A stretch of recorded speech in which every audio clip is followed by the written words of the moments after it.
So if you see a rose, you want to smell it. And the same for like if you see your mother's made a cake, you like craftily want to have a little taste. And like if you see your grandmother, she's been knitting you a jumper, you want to see if it's soft, or for mine it's scratchy. So that's the power of instinct. You feel, to smell, to see, to touch. That's how I see like the enhancement of what I see. It's like the higher level. My name's Finn.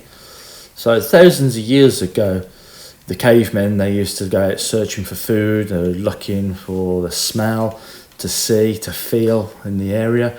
And it was like, that was survival instinct, like to survive. And now we don't have survival instinct, it's changed to like pleasurable instinct. So we might see something like a jumper and we want to touch it, it's like, oh, that's nice, or a cake, oh, that's tasty. And so it's like a pleasure instinct is enhanced to the next level. We want to see and be able to find it very interesting how it feels and how it's developed and how it comes up to the next level, how the instinct is enhanced by that. Migraine. This image is a spiral. The spiral is made of circles.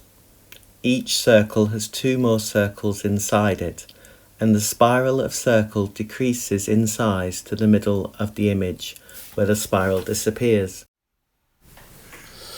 So when I did my exhibition, my first exhibition, I used the paper work on the wall, and I didn't feel like satisfied from it. It was just like, it was there on the work, but you couldn't touch it. It was plain. So it made me think about the different movements, like Warlow with pop art, and Monet with impressionists, and Dali with surrealism. Those different artworks. And I was thinking about that, and maybe adding an extra one, like a movement.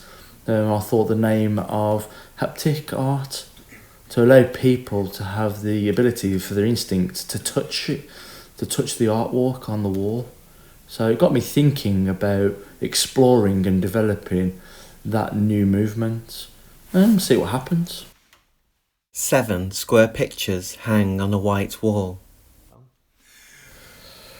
So when I did my second exhibition, some of the people there, they explained the aim was for deaf-blind people in the audience. So somebody came up to me and was asking me, "Where's your work to feel?" I was like, panicked. I realised that I'd forgotten to get the textual feel for my work. So I was just like, right, okay.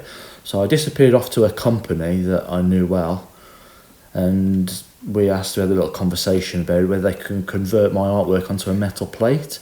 So they worked it out. They used etching to dip it in and getting the burning feeling onto the actual plate. And when they showed me the result and I touched it, it just felt lovely. So I showed it to the people that were my friends, and the first thing that they did was to touch it, to feel it. I was like, okay, that's interesting. So I passed it on to other people. They're not blind people, and they were touching it, and the same thing happened for them. So I was like, okay. So I showed it to Mum. She got absolutely no interest in art whatsoever, nothing. And the first thing she did was touch it the same. I was just like, wow. It was strong instinct inside. So it got me thinking about developing the haptic movement to see what we could do with that, and new technology, seeing what was out there. So I was exploring that to see what more technology we could use to create it. To get the haptic feel. So we had laser, we had carving, and that movement, it was really interesting development because it was quite different.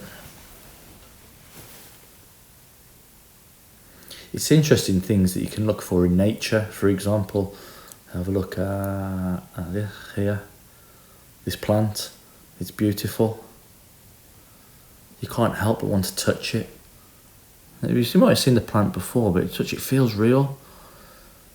But that's like really interesting. It's like it's got its own nature to it, naturalness. It's beautiful. You want to touch it, and that's what my aim is to do with my art. That's what it's about. So it's to explore how to enhance what you see to the next level.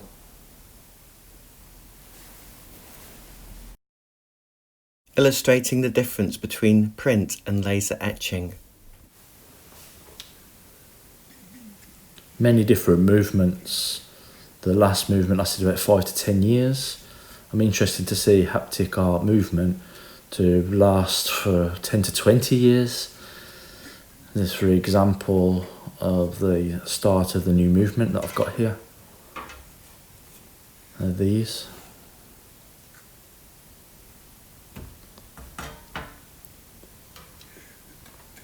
So they're like a challenge for me to see how I can expand the movement to achieve it. A picture of a man reaching up at fish. He is inside a fish tank with an imaginary castle. So why the fish tank? Well, because it got me thinking at the moment about the different technologies that use the haptic art. And what's the aim? Well, it's like a switch on and off at the moment. Or like a radio, you switch on and off. There's nothing there, you don't see what's at the switch. But I thought that's really limited. So it got me thinking about how to use haptic technology to, like Formula One, like a racing team.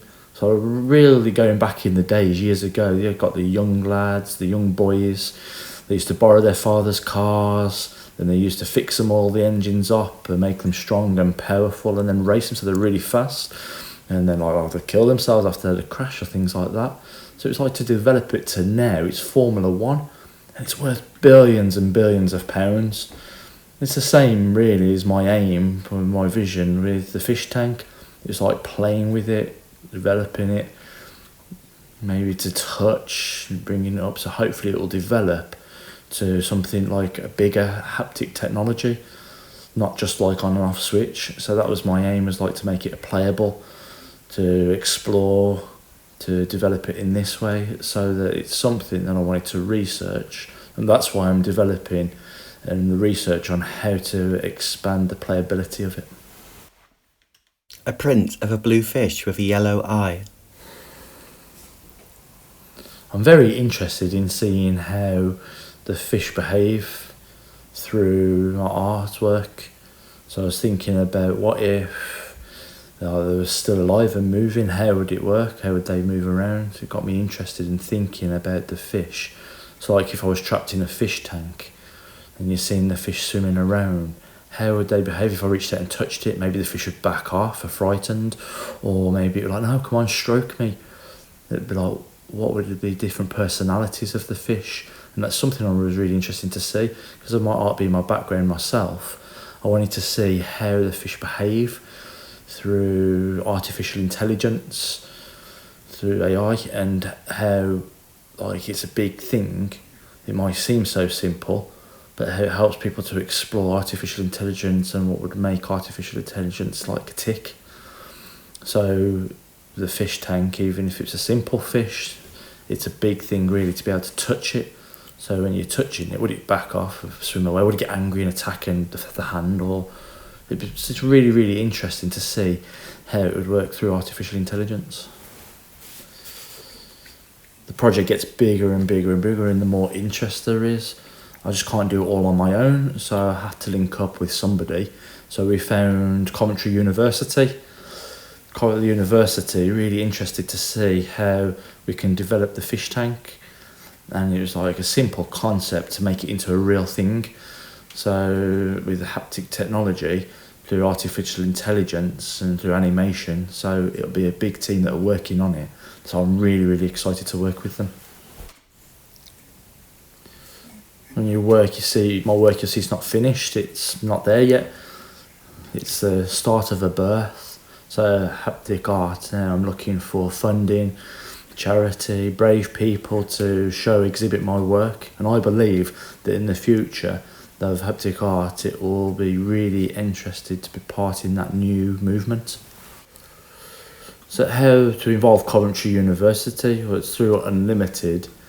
They recognise the potential for further expansion of the concept of the fish tank to make it something big. So I'm really interested in that.